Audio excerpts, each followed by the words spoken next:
अपनी जिंदगी का ऑडिट इस आधार पर करने की कोशिश कीजिए कि आपने कहां कहां 888 का उल्लंघन किया है और कब आपने अपने लेजर या अपने लाइफ के समय को वर्क प्लेस को दिया है। और असल सवाल, आपकी जिंदगी पर हक किसका है? आपकी जिंदगी पर आपका, आपके परिवार का, समाज का हक है, या आपकी जिंदगी कुछ वेतन के लिए पूरी तरीके से आपके मालिक के भरोसे हो गई है? ये क्यों ऐसा होता है कि हमें आराम करना इर्रेस्पॉन्सिबल होना लगता है? ऐसा क्यों होता है कि जो एग्जॉशन है, आप जब थके हुए होते हैं शाम को या रात को, आपको ये एक अचीवमेंट जैसा लगता है। ILO के अनुसार इंडियन वर्कर्स जो हैं वो on average 47 hours per week काम करते हैं, 47 घंटे। ऐसे शहरों में काम जो है वह केवल रोजगार नहीं है, वो केवल आपके लिए आजीविका कमाने की चीज नहीं रह गया, वो आपकी आइडेंटिटी बन गई। वे महिलाएं जिन्हें अब घर जाकर घर का काम भी करना है, उन पर यह अतिरिक्त दबाव है कि उनकी टीम का कोई व्यक्ति रात के 10 बजे तक कोई बेहुदा सी ईमेल लिख रहा है, क्योंकि यह वह तरीका है जिससे हसल कल्चर जो है वह एक तरह से नॉर्मलाइजेशन की तरफ चली जाती है। हसल कल्चर एक्चुअली है क्या? उसका मतलब ही यह है कि इस ऐसे में ओवरवर्क को एम्बिशन से रिप्लेस कर दिया जाता है। आप सोचते हैं एम्बिशन और सुनाई देता है आपको ओवरवर्क। अभी आप काम करेंगे तो भविष्य के लिए आप आराम को अर्न करेंगे, you will earn it later. कि हमने रात भर काम किया, हमने पिज्जा और कोक के भरोसे जिंदगी को चलाया, वे सब दरअसल ग्लोरीफाई कर रही हैं इस किस्म की जिंदगी को। जिस समय आपने ऐसा किया है, आपने अपने प्रिय लोगों की या अपने खुद की साथ धोखाधड़ी की है। एक स्थिति की कल्पना कीजिए, गुड़गांव में रात के 10 बज रहे हैं, साइबर सिटी की एक कांच की बहुमंजिला इमारत के बीच कोई एक युवा कर्मचारी so called urgent email draft कर रहा है। इसलिए नहीं कि किसी की जिंदगी इस ईमेल पर डिपेंडेंट है, बल्कि इसलिए क्योंकि उसे इस एम्प्लॉय को लॉग ऑफ करना पीछे छूट जाने जैसा लगता है। ये कोई अपवाद नहीं है, धीरे धीरे सामान्य बनता जा रहा है। ये एक ऐसा अनकंफर्टेबल ट्रूथ है जिसे हम जोर से कहने से बचते हैं। नमस्ते, प्लीज सिट डाउन में आपका स्वागत है। आज हम इसी हसल कल्चर और इसके प्रभाव, वर्क लाइफ बैलेंस पर इसके प्रभाव पर विचार करने वाले हैं, क्योंकि जैसा मैंने कहा, ये एक अनकंफर्टेबल ट्रूथ है जिसे हम जोर से कहने से बचते हैं। ऐसा नहीं है कि वर्क लाइफ बैलेंस जो है कहीं खो गया है। असल में ज्यादातर लोगों ने इसे अपने लिए कभी माना ही नहीं। आप हर जगह सुनते हैं कि बाउंड्रीज सेट करो, अपने टाइम को सेव करो, हार्ड नहीं स्मार्ट वर्क करो, लेकिन सच तो ये है कि we always feel guilt the moment you stop working। ये क्यों ऐसा होता है कि हमें आराम करना irresponsible होना लगता है? ऐसा क्यों होता है कि जो एग्जॉशन है, आप जब थके हुए होते हैं शाम को या रात को, आपको ये एक अचीवमेंट जैसा लगता है कि वाह कितना काम किया, कि शरीर जो है वह उसके पोर से थकान निकल रही है। ऐसा इसलिए क्योंकि एम्बिशन और सर्वाइवल के बीच कहीं एक सिस्टम बनाया गया, हमने उस पर सवाल करना बंद कर दिया है। तो आज हम एक ऐसे ही कल्चर की बात करेंगे जो ओवरवर्क को महिमा मंडित करती है, बर्नआउट को नॉर्मल बनाती है और चुपचाप सक्सेस की मीनिंग को ही बदल देती है। चलिए समझते हैं कि ये वीडियो आपके लिए क्यों है। ये वीडियो आपके लिए है क्योंकि यह वीडियो एक तरह का रियलिटी ऑडिट है। यह आपको असहज करने वाला वीडियो है, पहले से ही वार्न किया जा रहा है। ये आपको सहज नहीं बनाएगा, क्योंकि ये आपके लिए एक रियलिटी ऑडिट होने वाला है। क्योंकि आप देर तक काम करते हैं और फिर कहते हैं कि ये मेरा डेडिकेशन है। आप आराम करते हैं और आपको इसके लिए अपराध बोध महसूस होता है। यह माना कि बर्नआउट जो है उसको आप मान ले रहे हैं कि ग्रो करने का हिस्सा है, ग्रोथ का हिस्सा है बर्नआउट। इसका मतलब यह है कि वर्क लाइफ बैलेंस जो है वह आप अपनी जिंदगी की चीज नहीं मानते हैं। कोशिश करेंगे कि यह वीडियो आपको थोड़ी सी क्लैरिटी देगा। तो सबसे पहले समझते हैं कि ये जो बैलेंस है, वर्क लाइफ बैलेंस, इसका मतलब क्या है। आप जानते हैं कि आपके आसपास ये शब्द आजकल खूब सुनाई देता है, एकदम सराउंडिंग्स का बज़वर्ड बन गया है, बहुत ज्यादा चर्चा में है। लेकिन इसमें एक ऐसी रियलिटी भी है कि ये चर्चाओं में जरूर है, विचारों में जरूर है, लेकिन अनुभव के स्तर पर ये गायब है। ये मौजूद है HR के ब्राउचर्स में, ये मौजूद है कॉर्पोरेट पॉलिसीज में, यह मौजूद है लिंक्डइन के कैप्शंस में, लेकिन असल जिंदगी के एक्सपीरियंसेस से यह गायब है। ILO के अनुसार इंडियन वर्कर्स जो हैं वो on average 47 hours per week काम करते हैं, 47 घंटे, और उनमें से 51% एम्प्लॉइज तो 49 आवर्स पर वीक से ज्यादा काम करते हैं, जो दुनिया में सबसे ज्यादा है, दुनिया में।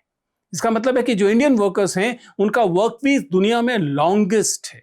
और ये मामला केवल नंबर्स का नहीं है, ये कहीं गहरी समस्या है, इसे समझना पड़ेगा, क्योंकि मामला केवल समय का नहीं है, ये उस संस्कृति का भी मामला है, नौकरियों का जो बाजार है उसमें जो कंपटीशन है उसका भी मामला है। मेट्रोपॉलिटन्स को देखिए ना, बेंगलुरु को देखिए, मुंबई को देखिए, दिल्ली एनसीआर को देखिए।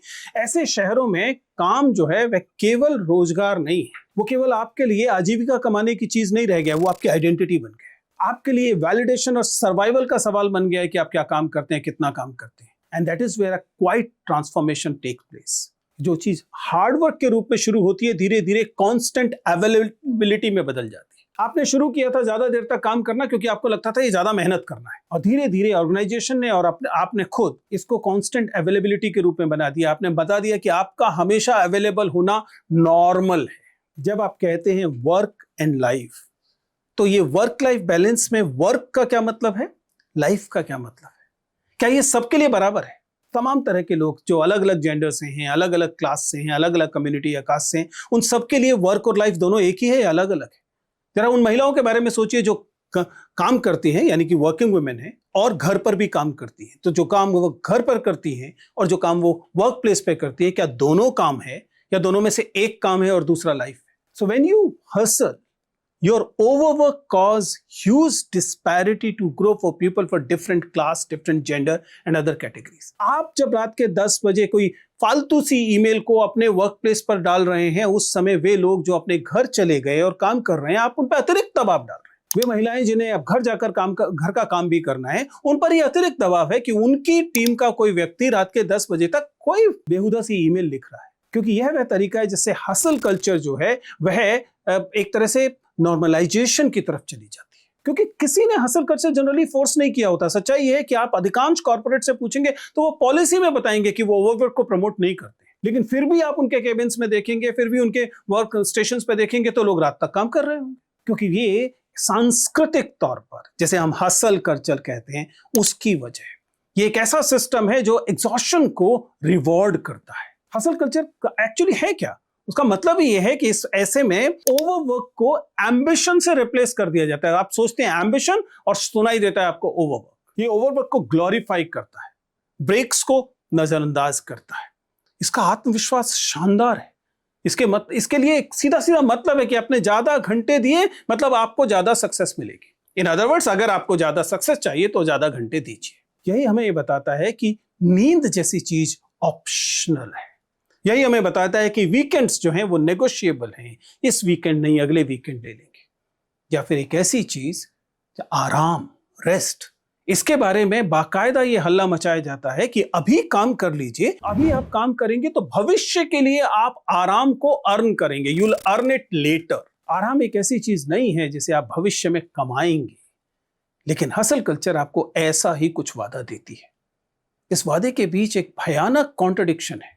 कॉन्ट्रडिक्शन ये है कि वह जो बहुत तेज किस्म का कैरियर ग्रोथ है उससे आपको फाइनेंशियल गेन देने की कोशिश करती है, लेकिन भूल जाती है कि किस कीमत पर, क्योंकि यह कीमत आपको समझनी पड़ेगी। आप अंततः यह जो संपत्ति अर्जित करते हैं, ये जो वेतन अर्जित करते हैं, आखिर किस लिए करते हैं? ये वेतन आप अर्जित करते हैं जिंदगी के लिए, और आप जिंदगी को ही अगर इस वेतन को अर्जित करने में दे रहे हैं तो फिर यह स्वाभाविक तौर पर एक सुखद चीज नहीं है। क्योंकि इस कल्चर में कर्मचारियों से लगातार उम्मीद की जाती है कि वे लगातार परफॉर्म करें, वे लगातार रिस्पॉन्ड करें, वे लगातार अपनी वैल्यू को प्रूव करते रहें।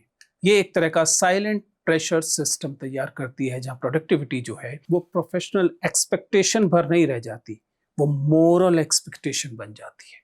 आराम का मतलब आखिर क्यों आलस, या आराम करने वाला व्यक्ति क्यों आलसी दिखाई देने लगता है? क्योंकि जैसे ही ऐसा होता है असल में नुकसान शुरू हो जाता है, क्योंकि काम के घंटे बढ़ते जाते हैं, इससे एंजाइटी लेवल बढ़ता है, इससे क्रोनिक स्ट्रेस की स्थिति आती है, और मजेदार बात है इससे प्रोडक्टिविटी कम हो जाती है। क्योंकि ध्यान रखिएगा, किसी भी वर्क प्लेस पर हमेशा आपके पास फाइट और फ्लाइट का ऑप्शन होता है। जिंदगी में हमेशा आपके पास, जब भी आपके सामने कोई समस्या आएगी, आपके पास ऑप्शन होगा, यू कैन फाइट और यू कैन फ्लाइट। लेकिन जब आप लगातार अपने आप को उस जगह पर शामिल रखते हैं, उस मोड में शामिल रखते हैं, तो उसकी कीमत आपको चुकानी पड़ती है। कुछ सेक्टर्स में ज्यादा, कुछ सेक्टर्स में कम। आईटी में, फाइनेंस में, स्टार्टअप जैसी इंडस्ट्रीज हैं, उसमें साफ साफ दिखाई देता है कि देर रात तक कॉल चल रही हैं, वीकेंड्स की डेडलाइंस हैं, मील स्किप कर रहे हैं, वेकेशन के दौरान भी काम कर रहे हैं, इमरजेंसीज को हैंडल नहीं कर पा रहे हैं। ये सब बेसिक एक्सपेक्टेशन है इन सारी इंडस्ट्रीज में काम करने की। और सोशल मीडिया इसे एम्पलीफाई करता है। जब आप जितनी कहानियां सुनते हैं, वे कहानियां जो बताती हैं हमने रात रात भर काम किया, हमने पिज्जा और कोक के भरोसे जिंदगी को चलाया, वे सब दरअसल ग्लोरीफाई कर रही हैं इस किस्म की जिंदगी को। आप जब एक भी लाइक दबाते हैं ऐसी किसी पोस्ट पर जो बताता है कि उसने 70 घंटे काम किया, तब दरअसल आप सेलिब्रेट कर रहे होते हैं इस वाली कल्चर को। आप ओवरवर्क को आइडेंटिटी बना रहे होते हैं और आप लगातार वे लोग जो ऐसा नहीं कर रहे हैं उससे कंपेयर करके अपनी सो कॉल्ड असफलता को इस वजह से मानने लगते हैं कि आपने ये अतिरिक्त घंटे नहीं दिए थे। जरा इसको समझिए कि इसका वास्तविक मतलब क्या है। जब हम वर्क लाइफ बैलेंस कहते हैं तो क्या इसका वास्तविक मतलब है। ये शुरू होता है दरअसल एक मिथ को तोड़ने से, क्योंकि वर्क लाइफ बैलेंस का मतलब ये कतई नहीं है कि आपको काम कम करना है। इसका मतलब सिर्फ इतना है कि आपको काम को सस्टेनेबल तरीके से करना है। और पूरी दुनिया में इस बात के सैकड़ों एग्जाम्पल्स के स्टडीज मौजूद हैं। कोई तो वजह होगी ना कि देश वर्किंग आवर्स को रेगुलेट करते हैं। तमाम इंडस्ट्रीज में होता है, तमाम सेक्टर्स में होता है। राइट टू डिस्कनेक्ट जैसी पॉलिसीज अवेलेबल हैं, फ्रांस में अवेलेबल हैं, जर्मनी में अवेलेबल है, कई सारे देशों में अवेलेबल, जहां पे कहा जाता है कि जैसे ही आप ज्यादा घंटे काम करेंगे उससे आपका बर्नआउट रेट बढ़ेगा, इसलिए आपके मेंटल हेल्थ इश्यूज खड़े होंगे। इस वजह से इस बात को रेगुलेट किया जाता है कि कितने घंटे आप काम करना आपके लिए अलाउड होगा। और यहीं पर दरअसल वर्क लाइफ बैलेंस की एक्चुअल भूमिका सामने आती है, क्योंकि ये बैलेंस, ये संतुलन इसलिए जरूरी है क्योंकि ये सस्टेनेबिलिटी को बढ़ाता है, ये क्रिएटिविटी को बढ़ाता है, ये लॉन्ग टर्म पे प्रोडक्टिविटी को बढ़ाता है, और सबसे इंपॉर्टेंट बात है ये आपकी मेंटल वेलबीइंग को बढ़ाता है। इसको हासिल करने के लिए आपको क्या करना है? सबसे पहले तो अपने आप को मशीन का पुर्जा मानना बंद कीजिए।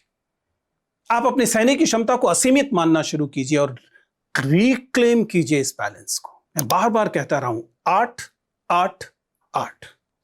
8 घंटे काम के लिए हैं, 8 घंटे आराम के लिए हैं, और 8 घंटे जिंदगी में वो सब करने के लिए हैं जो सब करने के लिए आप काम और आराम कर रहे थे। असल जिंदगी ये परिवार के साथ रहना हो सकता है, ये आपके शौक हो सकते हैं, ऐसी कोई भी चीज जो आपको रिचार्ज करती है। ध्यान रखिएगा, अधिकतर लोग इसी 8 घंटे के लेजर को रिप्लेस कर देते हैं अपने वर्क प्लेस के 8 घंटे से, और वो मान लेते हैं कि 16 घंटे काम के हो गए। वही उसी क्षण आपका यह संतुलन समाप्त होता है। वर्किंग आवर्स को फिक्स रखिए और कम्युनिकेशन को एकदम क्लियर रखिए। आपका ये जो 8 घंटे लेजर का टाइम है, इसको नॉन नेगोशिएबल बनाइए। आप जब कैलेंडर बनाते हैं, जब आप प्लानिंग करते हैं, तो उसमें भी सीरियसली अपने आराम को जगह दीजिए। उतना ही सीरियसली तो डेफिनेटली दीजिए जितना कि आप इन बेहुदा किस्म की मीटिंग्स को देते हैं। कॉर्पोरेट में अधिकतर समय तो आप मीटिंग्स में ही गुजारते हैं ना। आप अपने कैलेंडर में मीटिंग दर मीटिंग दर्ज करते हैं ना, उसी तरीके से आराम दर आराम को भी दर्ज कीजिए। हर चीज एक्सेप्ट करनी जरूरी नहीं है, कुछ नो कहना भी सीखिए। हर चीज को एक सीढ़ी की तरह देखना बंद कीजिए कि आपने ये काम किया और इससे एक सीढ़ी ऊपर चढ़ जाएंगे। ऐसा नहीं होता है, क्योंकि अंत में इस बात से फर्क नहीं पड़ता कि आपने कितने घंटे काम किया।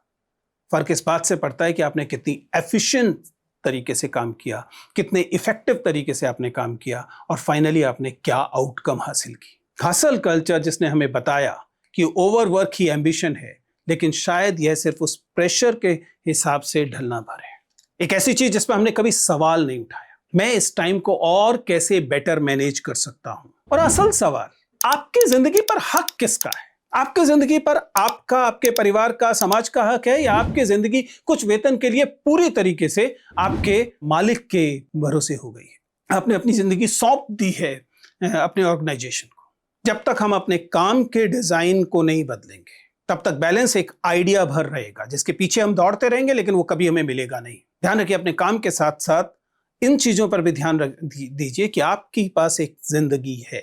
आपको अपने काम के साथ साथ अपनी जिंदगी का भी ठीक वैसे ही ध्यान रखना है जैसे आप अपनी एम्बिशन का ध्यान रखते हैं। कोई भी एम्बिशन आपकी लाइफ से ज्यादा इंपॉर्टेंट नहीं है। I hope you could understand it. मैं सिर्फ आपसे ये उम्मीद कर रहा हूं कि केवल अपनी जिंदगी का ऑडिट इस आधार पर करने की कोशिश कीजिए कि आपने कहां कहां 8-8-8 का उल्लंघन किया है और कब आपने अपने लेजर या अपने लाइफ के समय को वर्क प्लेस को दिया है।